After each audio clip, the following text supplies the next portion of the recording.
예, 안녕하십니까. 환경부 대변인입니다. 2019년 11월 4주차 브리핑을 시작하겠습니다. 오늘 브리핑은 두 건입니다. 첫 번째, 조명래 환경부 장관이 12월 1일부터 시행하는 미세먼지 계절관리제 시행에 대해서 브리핑하겠습니다. 이와 함께 지난 주말 일본에서 열린 한중일 환경장관회의 결과에 대해서도 간략하게 설명드릴 예정입니다. 두 번째는 한준욱 화학제품관리과장이 안전확인 대상 생활화학 제품 고시 개정 행정 예고에 대해서 브리핑하겠습니다. 그럼 첫 번째로 12월 1일 미세먼지 계절관리제 시행에 대해 브리핑을 시작하겠습니다. 배석자를 먼저 소개해드리겠습니다. 양성호 국무조정실 미세먼지 개선기획단 부단장입니다. 금한성 환경부 대기환경정책관입니다. 상석태 기후변화정책관입니다. 김정일 산업통상자원부 에너지혁신정책관입니다.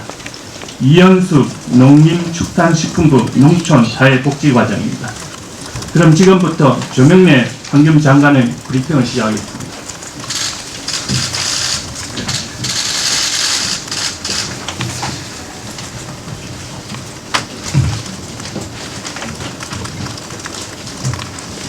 네, 안녕하십니까. 환경부 장관 조명래입니다. 존경하는 국민 여러분, 올해 초 우리는 유례없는 고농도 미세먼지 때문에 많은 불편을 겪었습니다. 올 겨울에도 고농도 미세먼지는 얼마든지 발생할 수 있습니다. 이에 선제적으로 대응하기 위해 정부는 지난 11월 1일 미세먼지 고농도 시기 대응 특별대책을 확정 발표하였습니다. 특별대책에 따라 12월부터 계절관리제가 도입됩니다. 이에 정부는 준비 상황을 제대로 알리기 위해 오늘 이 자리를 마련하였습니다. 정부는 특별대책 발표 직후부터 국무조정실이 중심이 되어 계절관리제 시행을 철저히 준비해 왔습니다. 특히 5등급차 운행 제한과 공공2부제는 국민의 실생활과 직접 관련됩니다. 이런 과제는 시행 필요성을 명확히 알려 참여를 유도하는 데 중점을 두었습니다. 5등급차 운행 제한부터 말씀드리면 수도권 지역에 한해 실시하고 내년 1월까지는 중점 공고합니다.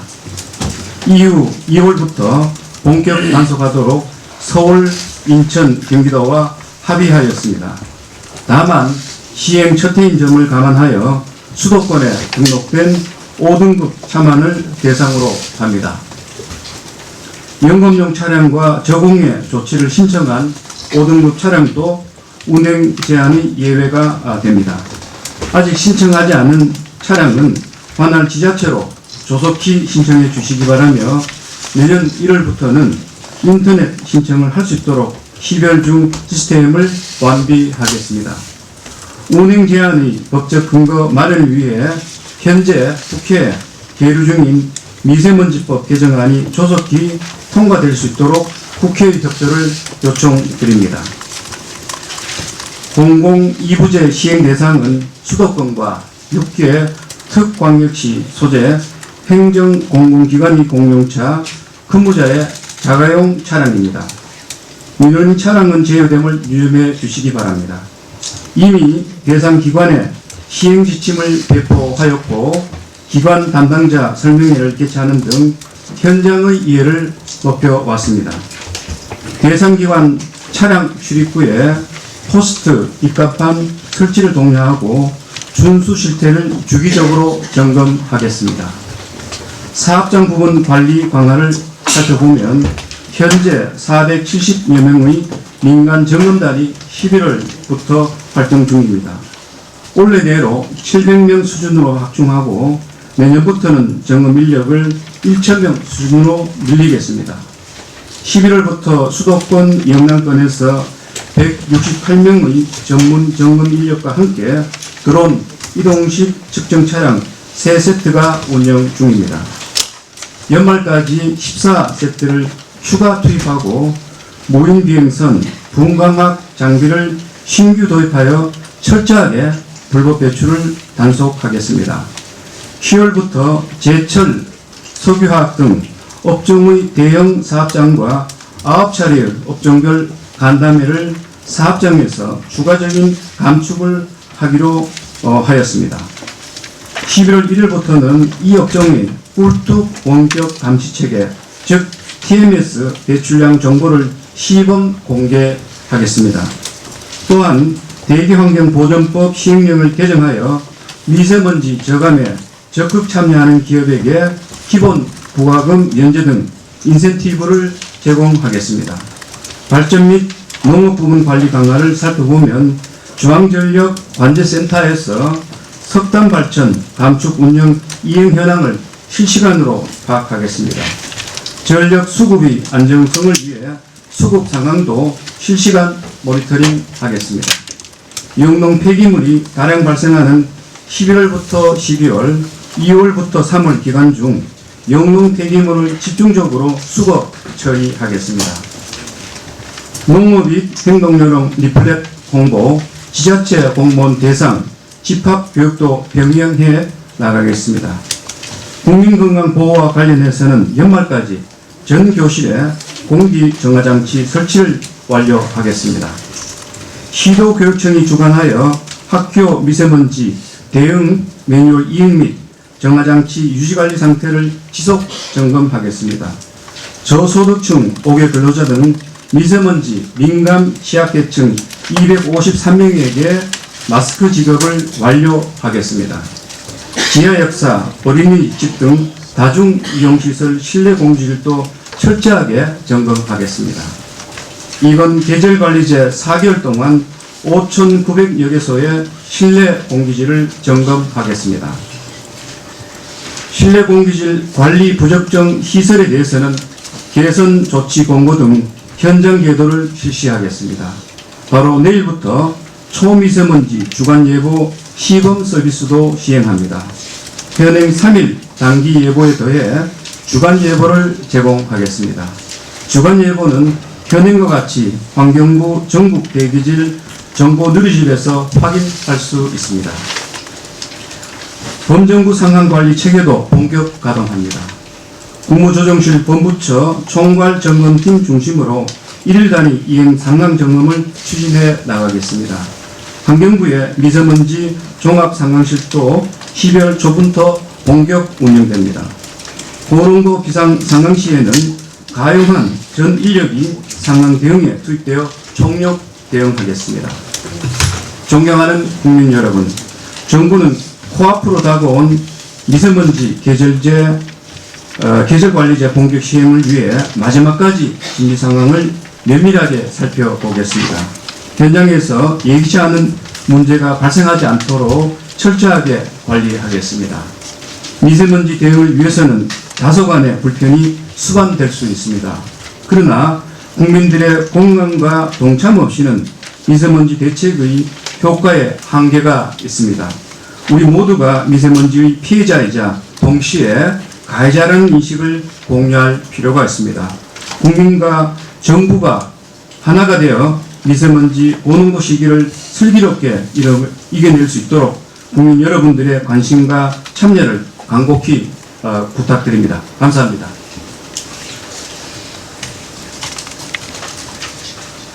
다음으로 지난 주말 일본 키타큐슈에서 열린 제21차 한중일 환경장관회의의 참석 결과에 대해서 간략히 말씀드리겠습니다.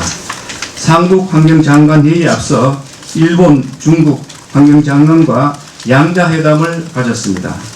먼저 한일 양자회의 주요 결과를 말씀드리겠습니다. 첫째, 탄소 중립, 즉 넷제로 실현과 파리협정 제6조 국제 탄소 시장 지침 채택을 위해서 협력하기로 했습니다. 일본 장관은 카본 뉴트럴티 콜리션, 즉 탄소 중립성 연대 가입을 요청했고 우리는 적극 검토하겠다고 답변을 했습니다.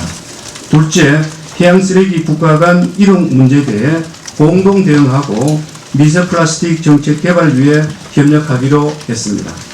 셋째, 붉은 불개미 등 신입 외래 생물종 정보와 퇴치 경험 그리고 관련 정책을 공유하고 협력하기로 했습니다. 다음 한중 양자의 주요 결과를 말씀드리겠습니다. 첫째, 청천계획의 책임국장을 우리는 기후변화 정책관으로, 중국은 국제합작사장으로 정했습니다. 둘째, 양국 국장 책임하에 청천계획의 2020년 세부 추진계획을 내년 2월까지 만들기로 했습니다. 셋째, LTP 호송 연구에 대한 중국의 관심과 지원을 특별히 요청했습니다. 넷째, 계절관리제가 시작되는 12월부터 중국의 미세먼지 예경보 및 주요 저감 대책 관련 정보를 받기로 했습니다. 다섯째, 한중일 대기 분야 협력 5개년 계획을 내실 있게 수립하기로 했습니다. 여섯째, 배출권 거래제 정책협의체를 구성하기로 했습니다. 일곱 번째, 한중환경협력 양해각서를 개정하여 그간 환경협력 성과와 기후변화 등 신규 협력 분야를 반영하기로 했습니다. 마지막으로 상국 장관회의의 주요 결과를 말씀드리겠습니다. 이번 회의에서는 상국 공동 행동 5개년 계획의 우선 협력 분야로 대기질 개선, 순환경제, 기후변화 대응 등 8개를 선정했습니다. 8대 우선 협력 분야에 대한 세부 협력 사업을 담은 상국 공동 행동 5개년 계획은 내년 한국에서 열리는 제22차 한중일 환경장관회의에서 채택하기로 했습니다. 네, 이상입니다. 네, 감사합니다. 다음으로 브리핑 내용에 대해서 질문을 받도록 하겠습니다. 질문을 받기 전에 한 가지 양해 말씀드립니다. 장관 브리핑 이후에 한아세안 정상회담 회의 일정 주시면 감사하겠습니다. 먼저 MTN의 이재경 단장님. 네, 이재경입니다. 질문에 앞서서 한 말씀 좀 드리고 싶은 게 있는데요. 발표하실 때 뒤에 공무원들 쭉 서 있었잖아요. 예. 별 서는 것 같았거든요. 앞으로는 특히 이제 오히려 이렇게 질의응답 시간에 같이 이제 답을 할 수 있도록 좀 조치를 해주시는 게 좋을 것 같아요. 그럼 다 나오시죠. 발표하실 때는 앞으로는 뒤에 좀 안 서게 하시는 게 좋을 것 같습니다. 특히 방송으로 찍다 보면 뒤에 계신 분 얼굴이 더 크게 나오는 경우도 있습니다. 알겠습니다. 앞으로 좀 신경 좀 써주시고요. 예. 질문 드리겠습니다. 여기 오늘 발표하신 내용들 중에 상당수가 특히 이제 5등급 차량 단속을 비롯해서 마스크 지급이라든지 대부분의 내용이 지자체가 움직여야 되는 것들입니다. 그래서 그동안 지자체들하고 어떻게 좀 협의를 해오셨는지 말씀해 주시고요. 특히 지자체 같은 경우는 단속 인원이 좀 부족한 걸로 알고 있습니다. 그들도 이제 그래서 단속의 실효성을 강화하기 위해서 좀 어떤 조치를 하고 있는지, 그러니까 긴밀히 협조하고 있다는 것 말고 실제로 지자체들이 어떻게 준비하고 있고 앞으로 어떻게 할 거다라고 좀 들으신 게 있으면 말씀 좀 부탁드립니다. 예, 지자체가 이번 계절제를 이행할 수 있도록 하는 것이 이번 계절제의 성공을 사실상 좌우한다고 볼 수 있을 정도로 아주 중요한 부분이라고 정부의 모든 부처가 지금 인식을 하고 있고요. 이와 관련해서 여러 가지 계절을 앞두고 시행을 앞두고 그 점검을 그동안 줄곧 해왔습니다. 특히 이제 지자체 관계자들, 구단체장들을 모셔서 그간의 어떤 그런 추진의 어떤 그런 문제점이라든가 준비라든가 앞으로 유행해야 될 것, 특히 계절제 실시 기간 동안 지자체가 점검해야 될 것 이런 등등을 소상하게 회의를 통해서 설명 다 하고 또 주지시키고 하는 그런 시간을 여러 차례 가졌습니다. 그리고 실제 계절제가 시행되는 동안 일일 점검 체계를 갖추어서 국무조정실 중심으로 혹은 환경부 중심으로 체크리스트를 만들어서 지자체에서 분야별로 추진하고 있는 여러 가지 대책을 일일 점검하고 일일 단위로 평가돼서 그 다음 일정에 또 반영을 하는 이런 식으로 지방자치단체의 이행 역량과 그 추진 어떤 그런 과정을 점검하도록 이렇게 하고 있습니다. 자세한 내용은 담당 부서에서 나중에 필요하다면 조금 더 설명해 주시겠습니다. 혹시 더 보태드리겠습니다.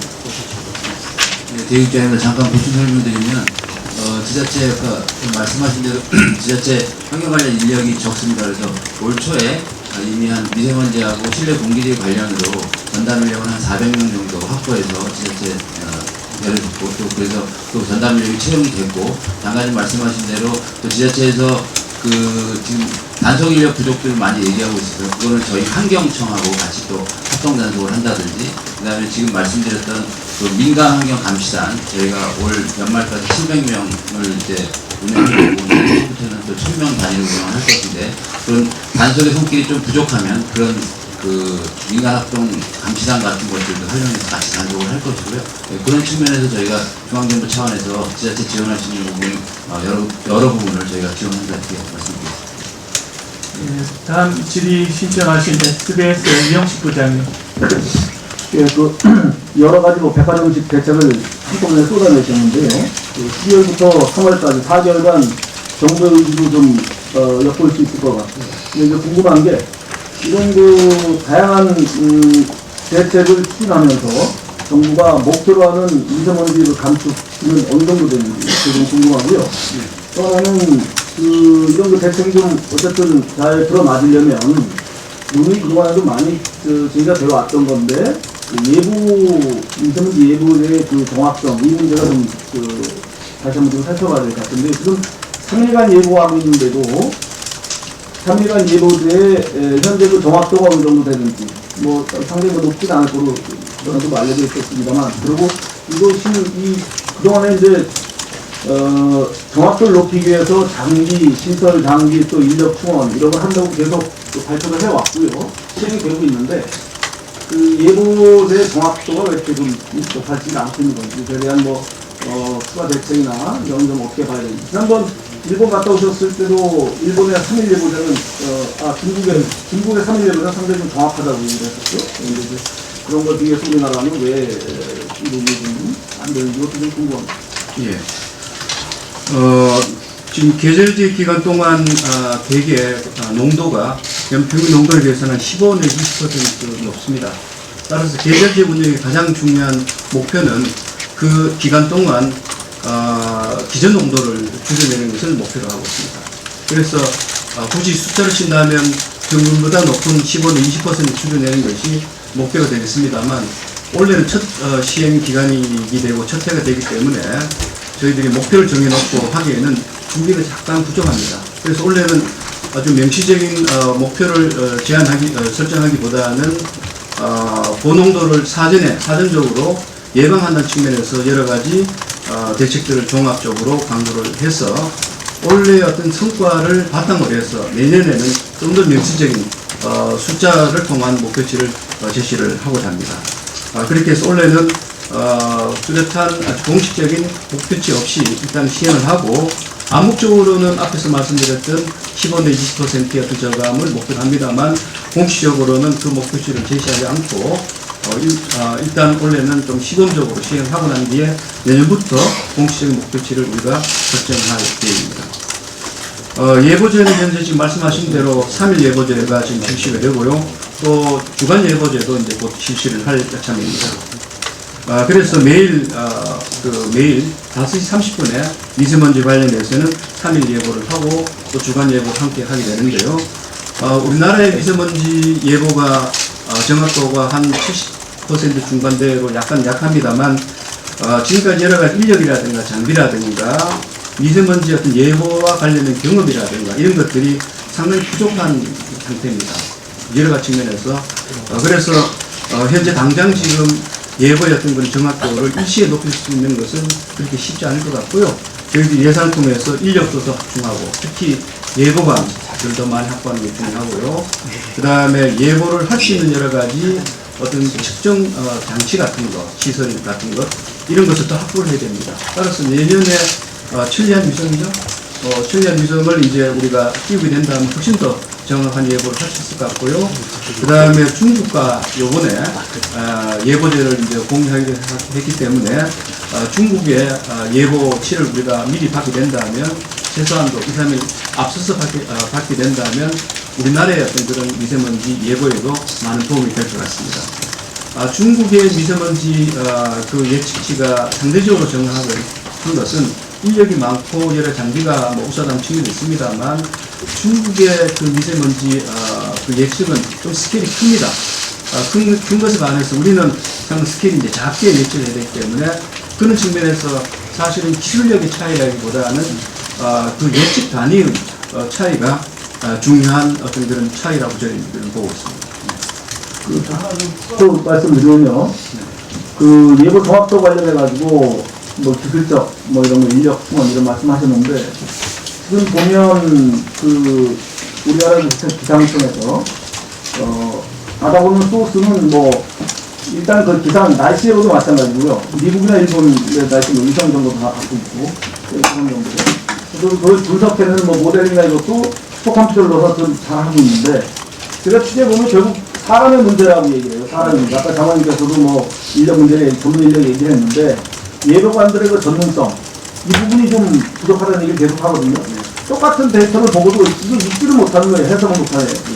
분석을 못하고. 그러니까 그거를 분석할 사람의 그걸 키워내지 않는 한 아무리 뭐 좋은 기계나 뭐 최근 장비 같은 걸 부를 수 있겠습니까? 그러니까 이 전문 인력, 그 전문 예보관 양성에 어떤 예, 뭐 전문 예보관 양성 문제는 사실 오래전부터 진행이 되어 왔고요. 원래 제가 기상청 방문했을 때도 가장 중요하게 다뤘던 문제점 중 하나였습니다.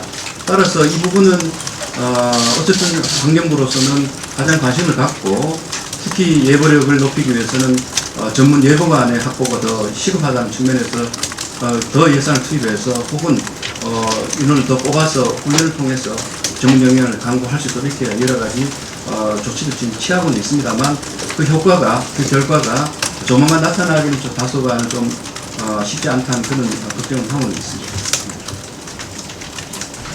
관련해서 좀 보충 설명 좀 드리겠습니다.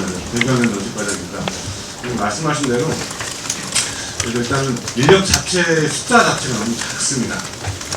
그래서 저는 내년도에 해안부 합의가 된 게 현재 예보관 8명이 계신데 그거를 내년도에 4명을 충원하는 걸로 일단 합의를 받고요. 지속적으로 인력을 확충해 나갈 계획이고요. 21년도에는 AI를 활용한 예보 기술도 도입을 할 예정으로 되어 있습니다. 지금 부장님 말씀하신 대로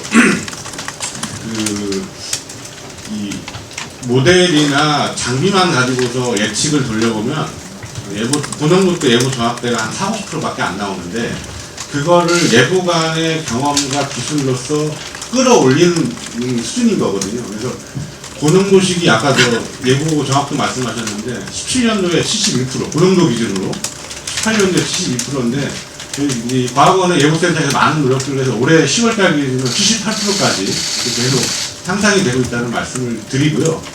그 다음에 그럼에도 불구하고 아직 그 7일 예보의 정확도를 이렇게 아주 높게 담보할 수 있는 사항들은 아닙니다. 그래서 지금 3일 예보는 지금처럼 4단계로 예보를 해드리고 나머지 후속 4일 예보는 낮은 높은 2단계 정도로 가면서 지속적으로 보완해 나갈 겁니다. 네, 지금까지 신청하신 3분 기자님만 간략하게 좀 답변 드리는 걸로 하고 좀 마치도록 하겠습니다. 이데일리 최정훈 기자님. 네, 이데일리 최정훈입니다. 지금 2월부터 경기도랑 인천도 수도권 계절갈지 단속 나선다고 하는데 현실적으로 지금 서울에 비해서 인천 같은 곳은 11곳밖에 단속 지점이었고 단속 예산도 지금 없는 걸로 알고 있는데 경기도도 지금 서울이랑 같은 땅이 11배 수준으로 큰데도 서울이랑 같은 단속 지점이라서 관 같은 경우는 단속 지점이 하나밖에 없는 것도 있고 그래서 허술한 운영될 경우가 되게 큰데 그 단속의 실효성이 있을지 이게 좀 궁금하고요. 그리고 지금 전력 수급 같은 경우도 기상청에서 지금 겨울철 전력 수급 겨울철 날씨 전망이 나왔는데 거기에 대해서 지금 전력 예측량 같은 것들이 좀 나와서 거기에 대한 지금 석탄 가동 중단을 하면 전기세라든지 이런 것들이 얼마나 인상될 것인지 이런 것에 대한 예측량이 좀 나왔는지 그 마지막으로 사업장 민간 점검단 같은 경우는 전문성 확보를 어떻게 지금 하고 있는지 교육 같은 건 어떻게 이루어지고 있는지 너무 궁금합니다. 예, 지금 서울을 제외한 다른 지자체의 경우는 서울만큼 준비는 안 되어 있는 것은 사실인 것 같습니다만 여러 가지 협의라든가 논의를 통해서 수도권 지자체들이 함께하기로 이미 합의를 했기 때문에 비록 준비 상황이 차이가 있다 하더라도 이번 계절제 실시 기간 동안은 어쨌든 호술함이 없이 추진을 하게 될 것 같고요. 물론 우리가 추경을 통해서 일부 지자체에 대해서는 여러 가지 뭐 장기 설치라든가 인력 보강을 위한 지원을 해왔습니다만, 또 그리고 이제 법적 지원을 하기 위한 법 개정안도 지금 제출해 놓고 있고요. 또 지자체별로 법 개정을 전제로 해서 조례안들을 준비를 하고 있습니다. 따라서 이번 계절제가 시행되는 첫 해 동안은 완벽한 준비가 안 된 상태에서 시행된 그런 측면이 없지 않아 있습니다. 그럼에도 불구하고 수도권, 특히 서울 같은 경우에는 지금까지 어떤 그 지자체나 시민들의 자발성을 기반으로 하는 그런 계절제를 이미 시행해왔기 때문에 이런 것 플러스 요번에 이제 강제 시행이 결합되는 것이 이제 동시 시행되기 때문에 과거보다는 훨씬 더 여러 가지 어떤 그 계절제의 어떤 시행 효과가 있을 것으로 보고 있고요. 원래는 저희들이 목표하는 것을 완벽하게 달성하기보다는 일단 시행을 하면서 여러 가지 시행착오를 통해서 문제점도 좀 찾고 그다음에 앞으로 보완해야 될 부분을 찾아서 아마 그다음부터는 더욱더 좀 강도 높고 체계적인 그런 시행이 될 수 있도록 준비를 하는 그런 의미도 함께 있다고 저희들은 보고 있습니다. 그래서 부족한 부분을 계속 보완해가는 방식으로 첫 해의 계절제를 실시하고자 하는 것입니다. 그 다음에 전력과 관련해서는 이게 이제 석탄발전소의 가동을 중단하거나 혹은 줄이게 되면 그에 따른 어떤 전력 공급의 부족으로 전력 공급 가격에 상승이 가져오지 않을까라는 그런 걱정들을 하고 있습니다만, 요거는 전력 시장에서의 수급을 봐서 저희들이 공급에 어려움이 없는 선에서 전력 공급을 하려고 하기 때문에, 또한 그에 따라서 석탄 발전소의 가동 여부를 판단하기 때문에 원래 당장 전력 가격에 어떤 그 영향에 어떤 그런 무언가 있을 것으로 저희들은 보고 있지 않고요. 원래 특히 첫 해 시행을 통해서 전력 상승 요인이 있거나 혹은 뭐 가격 변동 요인이 있다고 한다면 내년부터는 이에 대응하는 여러 가지 대책을 동시에 강구해서 추진하기 때문에 국민들이 불안해하는 전력 전기료 인상의 문제는 당분간은 저희는 없다고 이렇게 생각을 하고 있습니다. 네, 그리고 지금 사업장에 대한 여러 가지 관리에 관련해서는 일단은 저희들이 그 민간 점검단을 궁극적으로 한 1000명 정도를 이렇게 모집해서 현장적으로 이렇게 투입을 할 계획인데요. 투입하기 전에 철저한 여러 점검 관련된 교육을 우리가 실시하게 됩니다. 그리고 현장의 민간 점검단을 파견할 때는 민간인만 파견하는 것이 아니라 지자체 관계자들이라든가 환경공단의 전문가들이 함께 한 팀이 돼서 파견이 되기 때문에 전문성 확보라든가 전문적인 어떤 측정 문제는 저희는 없다고 이렇게 보고 있습니다. 네. 추가적으로 설명드리겠습니다. 환경과장 김용민입니다. 배출가스 5등급 차량에 대한 단속 관련해서 그동안 2015년부터 수도권 지역에 카메라를 계속 설치하는 지원을 해주고 있고요. 지금 잘 아시는 것처럼 수도권에는 현재 121개 지점에 여기 50대 정도 카메라가 있는데 지금 올해도 예산을 추가로 투입해서 지금 카메라 계속 확충을 하고 있고, 올해 정도 지나게 되면 한 300개 정도 300개라는 추가를 떠줄 겁니다. 그리고 내년에도 추가적으로 지금 설치를 하는데 가급적이면 추가로 설치하는 지점들은 그 차량 총량이 많은 시 단위 위주로, 특히 이제 경기도 쪽이 일부 카메라 수가 좀 많이 부족해서 일단 차량 총량이 많은 시 단위 위주로 해서 지속적으로 확대를 해 나가면 실제로 5등급 차량에 대한 단속에 그렇게 어려움은 크지 않을 걸로 예상하고 있습니다. 산업부 에너지혁신정책관입니다. 전력 문제에 대해서 조금 더 같은 설명 드리겠습니다.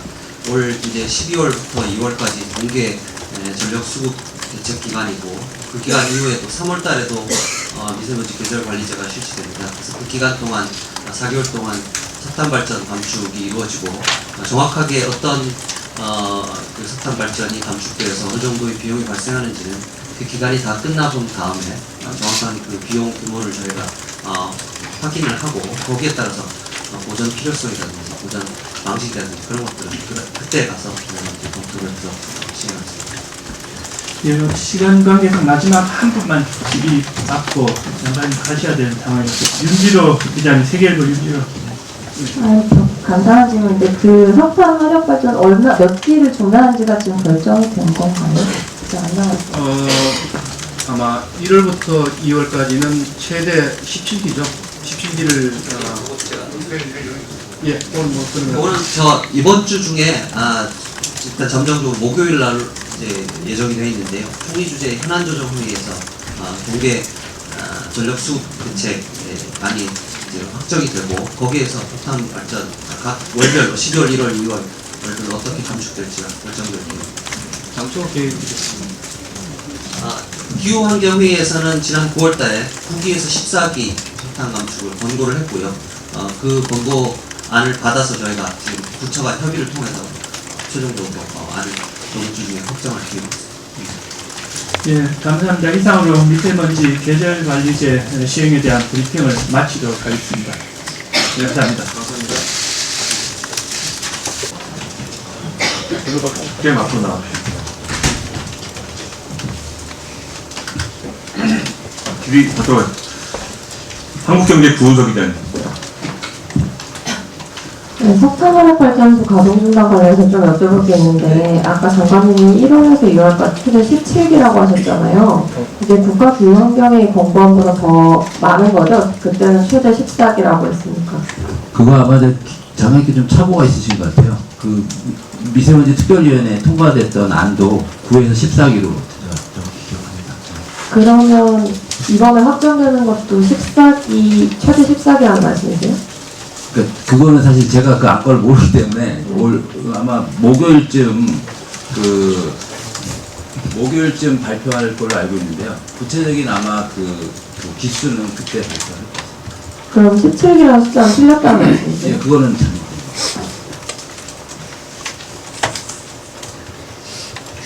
내신문 김한일 기자님. 네, 저 9페이지에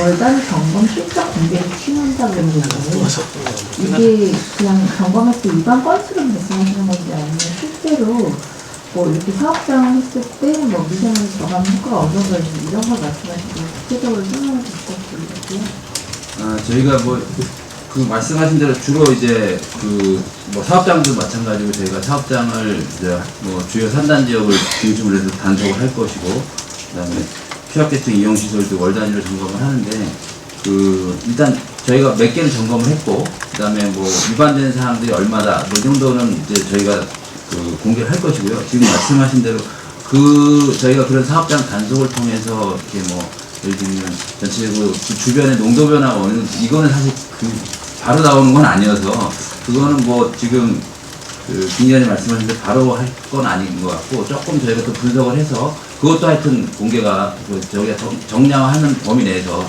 공개할 계획입니다.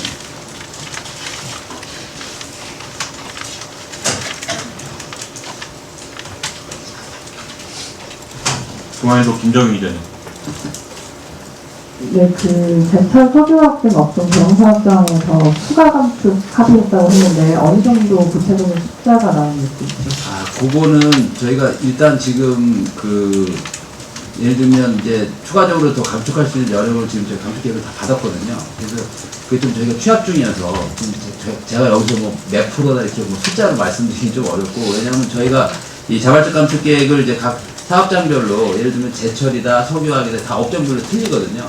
왜 그러냐면 저희가 이게 사전에 저희가 한 몇 년 동안 이렇게 준비를 해서 배출량 기준처럼 한 게 아니고 좀 이 고농도가 워낙 심각하니까 4개월 동안 단기적으로 감축을 하자 해서 저희가 자발적 협약을 하는 과정이기 때문에 예를 들어서 방지시설 교체하는 데서 몇 개월이 걸리기 때문에 그래서 실제 현장에서 이렇게 어떤 업종은 상대적으로 감축량이 더 많을 수도 있고요. 준비가 되는 근데 그렇지 않은 데도 있기 때문에 저희가 아직 그걸 다 모아가지고 정량적인 표시는 못했습니다. 근데 요거는 저희가 어차피 자발적 감축 계획을 냈고 그 사업장에서 어느 정도 감축을 했는지 저희가 계속 점검을 할 거기 때문에 그 점검이 나오면 저희가 어떤 형태로든지 좀 모아서 저희가 좀 그 결과를 발표드리겠습니다. 지금 당장 정확하게 정량적인 수치가 나오면 좀 어려워서 그것 좀 이해해 주십시오.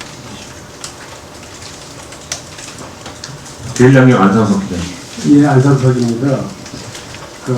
자체 현장 관리 공무원들 미세먼지가 한 명이다 보니까 그걸 아직까지 지적하기가 매우 어렵고요. 또 지역상 나가더라도 다 민원이 들어가서 그게 처리가 됩니다. 그런데 현장에 지자체에 담당 중간 공무원들이 없다는 얘기고요. 또 아까 사람들을 같이 동원해서 현장을 관리한다는데 그분들도 아무 관련 지식이 없다 보니 사업장에서 그분들을 이길 수 있는 법적 근거 될 수 있는 분들이 없어요. 그건 다 소용이 없다고 저는 생각하고요. 또 상황도 얘기해 주시고 두 번째는 그 충남 부여에는 공사를 하면서 헬스 치지 않고 공사를 하고 있습니다. 그 사진을 보여달라고 제가 보여드릴 텐데 그 정도 지방자치제에서는 미세먼지에 대해서 아무 관련도 없고 대안이 없어요. 예, 지금 말씀하신 지자체 그 감시 인력 부분을 아까부터 모두 말씀드렸는데 이미 물론 그게 전체 기초지자체로 나가면 그 기초지자체당 한 명에서 2명 정도밖에 인력 지원이 안 된 겁니다만 그래도 미세먼지를 전담할 수 있는 인력을 좀 보충해 드렸고 아까 그래서 말씀하신 대로 저희가 사업장이나 그다음에 불법 배출 이런 것들을 모든 걸 다 인력으로 관리하기가 상당히 어렵습니다. 그래서 지금 저희가 아까 브리핑 자리에서 말씀을 드렸는데 그래서 드론을 이용한다든지 이동 측정 차량을 동원한다든지 이런 장비를 활용해서 할 수 있는 방안을 같이 고민하는 것이고요.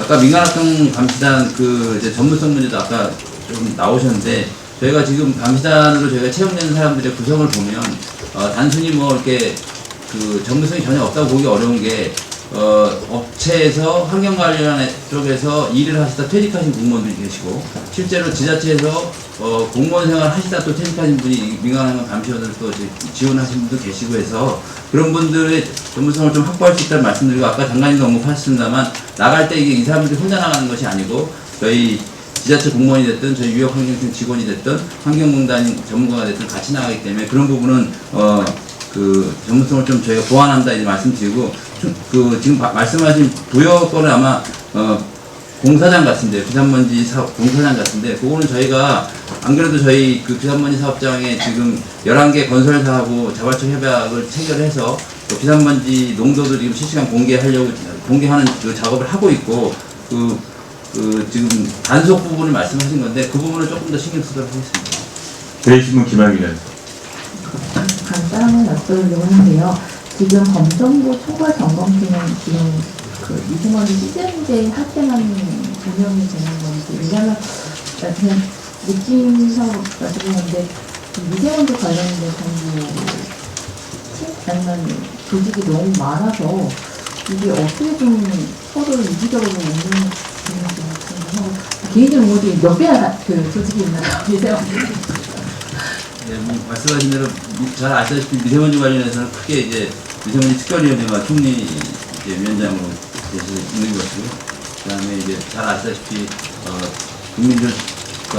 국민들하고 전문가가 구성돼서 정부한테 정책 제안을 해주는 국가기후환경회가 있고, 또 각 부처별로 환경부가 전체 주관부처가 되어 있습니다만, 아까 말씀드렸던 발전 부분은 또 산업부가 하시고, 수성, 국토부 다 이렇게 나눠져 있는 체계고요. 다만 여기서 말하는 미세먼지 검정부 총괄점검팀은 이번에 계절관리 기간 동안만 운영한다고 보시는 게 맞습니다. 그리고 사실 저희가 이 부분을 좀 신경 쓴 이유는 뒤에 환경부 점검팀도 말씀을 드렸습니다만 이 부분이 아까 모델에서 언급 드렸습니다만 실제 현장에서 잘 이행이 되는지를 여부를 잘 이행 점검을 하는 게 중요하고 환경부가 모든 여기 분야를 다 커버할 수가 없기 때문에 여기 보시면 알겠습니다만 물론 저감반은 환경부가 중심이 돼서 관장 역할을 하지만 발전은 아무래도 산업부가 전력수급계획을 전체적으로 총괄하고 있기 때문에 산업부에서 하는 것이고 수성은 또 국토부 이렇게 어떻게 보시면 이걸 자세히 보시면 분야별로 각 부처별로 좀 책임을 좀 부여해서 좀 더 관리를 강화할 수 있게 좀 저희가 총괄적으로 이렇게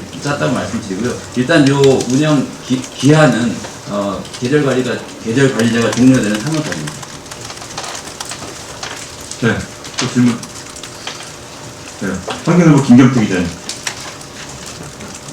아까 석탄발전소 얘기했는데, 비영리에서 거기서라는 국외에서 직접 금천을 22개, 27기 정도 가동 중단을 하고 출력시간 80% 정도 하자. 이렇게 이야기했는데 지금 얘기 들어보면 정부는 그거보다 좀 낮은 수준에서 결정을 하겠다 이렇게 하는 것 같은데 근데 이쪽에서는 이 정도 가지고도 사실은 그렇게 큰 기록가를 기대하기 힘들다.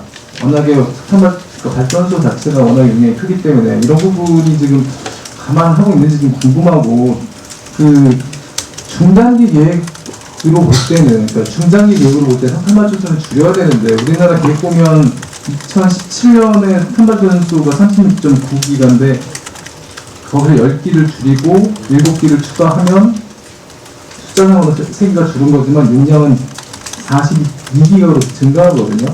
그래서 지금 앞으로도 해마다 지금 계속 이런 똑같은 일을 반복을 할 것이냐. 지금 석탄 발전소 왕창 지어놓고 미세먼지가 문제가 되니까 용량 제한하겠다. 이런 식으로 해서 미세먼지를 줄 수 있겠냐 이런 얘기를 하는 거거든요.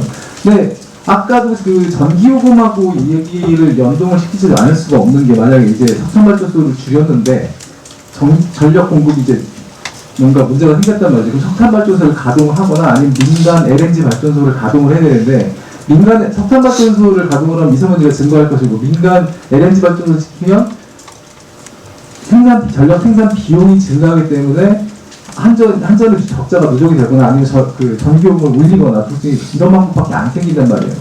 이 부분에 있어서는 지금 제가 기관경의 이쪽 분들하고 얘기를 들어보면, 여기서 중장기 계획으로 전기요금 인상을 해야 되지 않겠냐, 이게 필요하지 않겠냐. 어차피 에너지 문제로 뗄래야 뗄 수 없는 관계인데, 이런 부분에 있어서 정부가 뭔가 고려를 하고 있는 건지 좀 얘기 좀 해주세요. 지금 질문하신 건 제가 좀 답변 드리기는 어려운 상황이고요. 말씀하셨듯이 아까 산업부 국장도 말씀하셨는데 아마 목요일쯤 아마 발표가 있을 것 같고, 상세적인 내용은 그때 들으시면 될 것 같고, 다만 너무 잘 아시다시피 지금 제가 아는 범위 내에서는 신정부 들어와서 새 정부 들어와서는 신규 석탄화발전소 계획은 없는 걸로 알고 있고, 지금 말씀하신 석탄화발전소가 지금 새로 지어지고 있는, 과거에서 지금 계속 공사되고 있는 것들이 지금 지어지는 거라 그 부분이 좀 있다는 말씀을 드리고, 사실 기왕경회가 이제 정책 제안을 해주신 부분이 있어서 그때 이제 미팅에서 저희가 안건으로 올려서 그때 의결된 사항도 전체적으로 그때 레인지를 주셨고, 그 다음에 여기 봄철이 빠진 이유는 또 요게 2월까지 제가 알기로 겨울철 전력수급 대책이고 동절기 전력수급 대책이고, 봄철에 또 봄철 또 전력수급 계획이 또 나오기 때문에 아마 봄철에 말씀하셨던 기왕경의 제안은 그때 또 담길 거라고 생각합니다. 이 부분은 좀 제가 좀 말씀드리기는 어려운 상황이지. KBS 이승훈 기자님. 그 5등급차 운행 제한 어쨌든 법이 통과가 돼야 되잖아요. 법 통과 전망 어느 정도 보시면서 하고요. 그리고 만약에 법이 통과되지 않았을 때 시행령이라든지 이런 거를 통해서라도 할 수 있는 여지가 있는 건지 아예 못하는 건지 좀 말씀 드립니다. 지금 법은 국회에서 지금 하노이에 상정이 돼 있는 상태고요.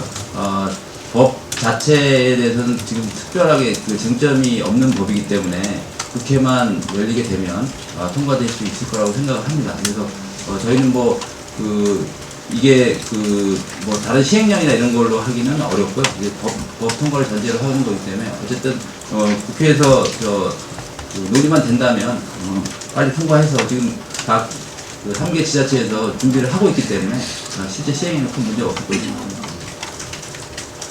동아일보 사지원 기자님.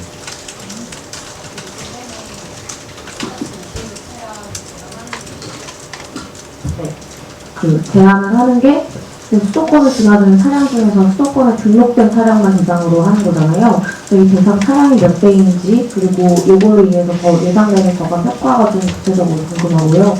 그리고 이제 국가기후 환경회의에서도 원래는 수도권에다가 이제 인구 50만 이상으로 해서 좀 더 확대된 범위를 제시했었는데 좀 다소 축소됐다는 비판이 있었잖아요. 이 부분에 대해서 좀 어떤 입장이신지 궁금합니다.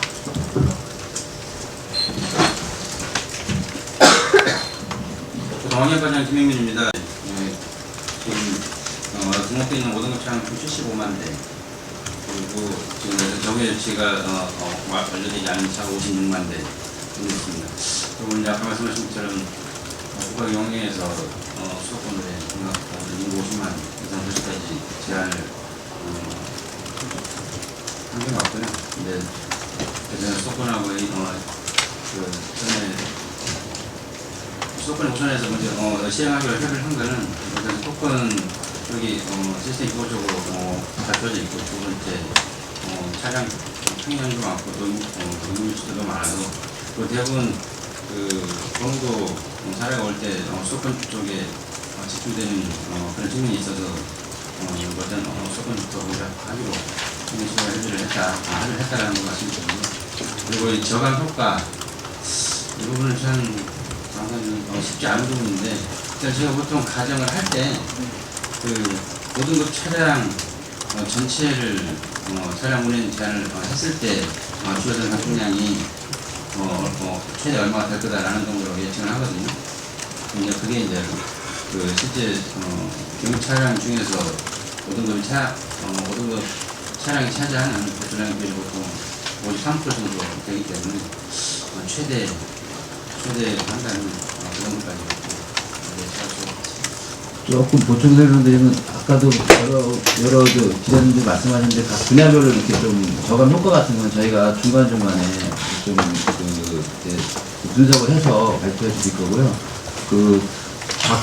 그래도 저희가 질문을 많이 받는데 뭐 5등급 차량 운행 제한도 마찬가지고 국가 기후환경에서 제한하는 내용이 뭐 축소됐다, 그 다음에 후퇴했다 이렇게 말씀하는데 일단 이제 저희도 최대한 그걸 수용하려고 노력을 했다는 걸 말씀드리고요. 이제 그쪽에서는 정책 제안을 주신 거고 저희가 100% 다 해서 하는 부분이 현실적으로 가능하면 좋겠는데 그러지 않은 상황이 있어서 그렇다는 말씀을 또 일부 기후환경에서 제안해 주신 것보다 더 조금 폭이 또 넓게 강하게 들어간 것도 있습니다. 그러니까 그거는 약간 그 제안 그 과제에 따라서 실행 여건 같은 걸 조금 고려했다고 보시면 되겠습니다.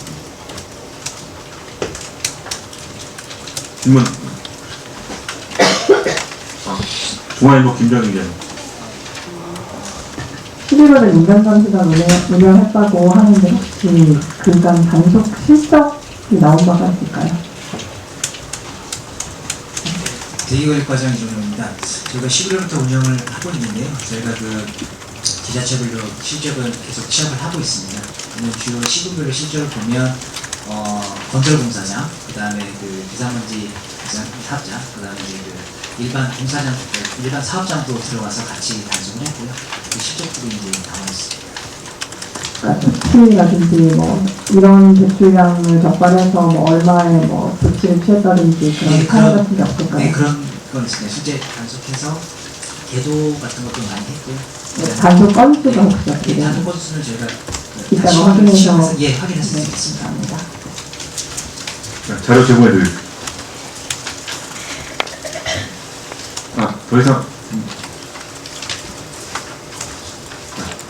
이상 질문 없으면 오늘 브리핑을